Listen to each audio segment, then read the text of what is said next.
ಇನ್ಸ್ಟಾಗ್ರಾಮ್ನಲ್ಲಿ 3D photos ತುಂಬಾ viral ಆಗ್ತಿದೆ. So ನಾನು ನಿಮಗೆ ಹೊಸ ರೀತಿಯಲ್ಲಿ ಈ ಒಂದು 3D ಪಿಕ್ಚರ್ ಎಡಿಟಿಂಗ್ನ ಯಾವ ರೀತಿ ಮಾಡಬೇಕು ಅಂತ ತಿಳಿಸ್ಕೊಡ್ತೀನಿ. ಇದು ಬಂದು ಕಟ್ಔಟ್ ಎಡಿಟಿಂಗ್ ಆಗಿರುತ್ತೆ. ನೀವು ಯಾವುದೇ ಒಂದು ಅಪ್ಲಿಕೇಶನ್ ಯೂಸ್ ಮಾಡ್ಕೊಂಡು ಎಡಿಟಿಂಗ್ ಮಾಡೋ ಅವಶ್ಯಕತೆನೇ ಇರೋದಿಲ್ಲ. ಜಸ್ಟ್ ಈ ಒಂದು ವೆಬ್ಸೈಟಿಗೆ ನಿಮ್ಮ ಒಂದು ಫೋಟೋನ ಆ್ಯಡ್ ಮಾಡಿದ್ರೆ ಸಾಕು. ಸಿಂಪಲ್ ಆಗಿ ಏನಾಗುತ್ತೆ ಅಂದರೆ ಈ ರೀತಿ ಒಂದು ಕಟ್ಔಟ್ ಇಮೇಜ್ ನಮಗೆ ಕ್ರಿಯೇಟ್ ಆಗುತ್ತೆ.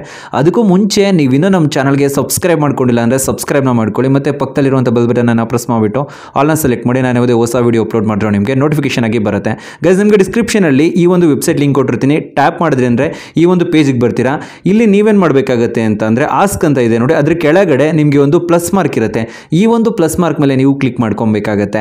ಈ ಪ್ಲಸ್ ಮಾರ್ಕ್ ಮೇಲೆ ಕ್ಲಿಕ್ ಮಾಡಿದ ನಂತರ ನೆಕ್ಸ್ಟ್ ಇಲ್ಲಿ ಅಪ್ಲೋಡ್ ಫೈಲ್ಸ್ ಅಂತ ಒಂದು ಆಪ್ಷನ್ ನಿಮಗೆ ಸಿಗುತ್ತೆ ಕ್ಯಾಮ್ರಾ ಕೆಳಗಡೆ. ಅಲ್ಲಿ ಟ್ಯಾಪ್ ಮಾಡ್ಕೊಳ್ಳಿ. ಟ್ಯಾಪ್ ಮಾಡಿದ ನಂತರ ಫೋಟೋ ಆ್ಯಂಡ್ ವಿಡಿಯೋಸ್ ಅಂತ ರೈಟ್ ಸೈಡಲ್ಲಿ ಒಂದು ಆಪ್ಷನ್ ಇರುತ್ತೆ. ಇಲ್ಲಿ ಕ್ಲಿಕ್ ಮಾಡ್ಕೊಳ್ಳಿ. ಕ್ಲಿಕ್ ಮಾಡಿದ ನಂತರ ನೆಕ್ಸ್ಟ್ ನೀವು ಯಾರು ಫೋಟೋ ಆ್ಯಡ್ ಮಾಡಬೇಕು ಅಂದ್ಕೊಂಡಿರ್ತೀರೋ ಅಲ್ಲಿಗೆ ಅವರ ಒಂದು ಪಿಕ್ಚರನ್ನು ನೀವೇನು ಮಾಡಬೇಕಾಗುತ್ತೆ ಅಂದರೆ ಸೆಲೆಕ್ಟ್ ಮಾಡಬೇಕಾಗುತ್ತೆ.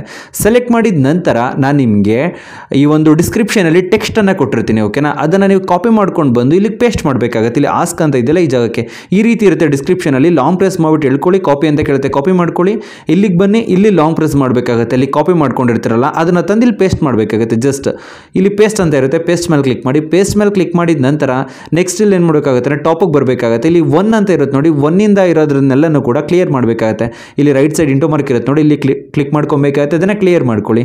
ಕ್ಲಿಯರ್ ಮಾಡಿದ ನಂತರ ಇಲ್ಲಿ ರೈಟ್ ಸೈಡಲ್ಲಿ ಸೆಂಡ್ ಆಪ್ಷನ್ ಇದೆ ನೋಡಿ, ಈ ಒಂದು ಸೆಂಡ್ ಆಪ್ಷನ್ ಮೇಲೆ ನೀವು ಟ್ಯಾಪ್ ಮಾಡಬೇಕಾಗುತ್ತೆ. ಸೆಂಡ್ ಮೇಲೆ ಕ್ಲಿಕ್ ಮಾಡಿದ ನಂತರ ಒಂದು 30 ಸೆಕೆಂಡ್ ನೀವೇನು ಮಾಡಬೇಕಾಗುತ್ತೆ ಅಂದರೆ ವೆಯ್ಟ್ ಮಾಡಬೇಕಾಗತ್ತೆ. ಅಂದರೆ ಅದು ಕ್ರಿಯೇಟ್ ಆಗಬೇಕಲ್ವಾ, ಆ ಒಂದು ಕಟ್ಔಟ್ ರೀತಿಯಲ್ಲಿ ನೀವು ಕೊಟ್ಟಿರುವಂಥ ಇಮೇಜ್ ಕನ್ವರ್ಟ್ ಆಗಬೇಕಲ್ವ, ಅದಕ್ಕೆ ಟೈಮ್ ತೊಗೊಳುತ್ತೆ. ಕ್ರಿಯೇಟ್ ಆಗಿದ ನಂತರ ನೆಕ್ಸ್ಟ್ ಇಲ್ಲಿ ನೀವೇನು ಮಾಡಬೇಕಾಗುತ್ತೆ ಅಂದರೆ ಸ್ವೈಪ್ ಅಪ್ ಮಾಡಬೇಕಾಗತ್ತೆ. ಇಲ್ಲಿ ನೀವು ನೋಡ್ತಾ ಇರ್ಬೋದು ತುಂಬಾ ಸೂಪರ್ಬ್ ಆಗಿ ಏನಾಗ್ತಿದೆ ಅಂತಂದರೆ ಈ ಒಂದು ಕಟ್ಔಟ್ ಇಮೇಜ್ ನಮಗೆ ಕ್ರಿಯೇಟ್ ಆಗಿದೆ. ಅದ್ರ ಮೇಲೆ ಟ್ಯಾಪ್ ಮಾಡಿ ಟಾಪಲ್ಲಿ ಡೌನ್ಲೋಡ್ ಸಿಂಬಲ್ ಇರುತ್ತೆ. ಡೌನ್ಲೋಡ್ ಸಿಂಬಲ್ ಮೇಲೆ ಟ್ಯಾಪ್ ಮಾಡಿದ್ರೆ ಸಿಂಪಲ್ ಆಗಿ ಡೌನ್ಲೋಡ್ ಆಗುತ್ತೆ. ಇದೇ ರೀತಿ ನೀವೇನು ಮಾಡ್ಬೋದು ಅಂದರೆ ಎಷ್ಟು ಫೋಟೋಸ್ಗಳನ್ನು ಕೂಡ ನೀವು ಕಟ್ಔಟ್ ರೀತಿಯಲ್ಲಿ ನೀವು ಚೇಂಜ್ ಮಾಡ್ಕೊಬೋದು. ನಿಮ್ಮ ಒಂದು ಫೋಟೋನ ಕೂಡ ಆ್ಯಡ್ ಮಾಡಿಕೊಂಡು ಅದಕ್ಕೆ ಕಟ್ಔಟ್ ಎಫೆಕ್ಟ್ಗಳನ್ನ ಕೊಡ್ಬೋದು. ಈ ರೀತಿ ನೀವೇನು ಮಾಡ್ಬೋದು ಅಂದರೆ ತುಂಬಾ ಈಸಿಯಾಗಿ ಟ್ರೆಂಡಿಂಗ್ 3D ಫೋಟೋ ಎಡಿಟಿಂಗನ್ನು ಮಾಡ್ಕೊಬೋದು. ಗೈಸ್ ನಾನಿವಾಗ ನಿಮಗೆ ತಿಳಿಸ್ಕೊಡಿ ಸಿಂಪಲ್ ಇನ್ಫಾರ್ಮೇಷನ್ ಏನಾದರೂ ನಿಮಗೆ ಇಷ್ಟ ಆಯಿತು ಅಂತ ಅಂದರೆ ಪ್ಲೀಸ್ ಲೈಕ್ ಮಾಡಿ, ಶೇರ್ ಮಾಡಿ ಮತ್ತು ಸಬ್ಸ್ಕ್ರೈಬ್ ಮಾಡಿ. Thank you for watching.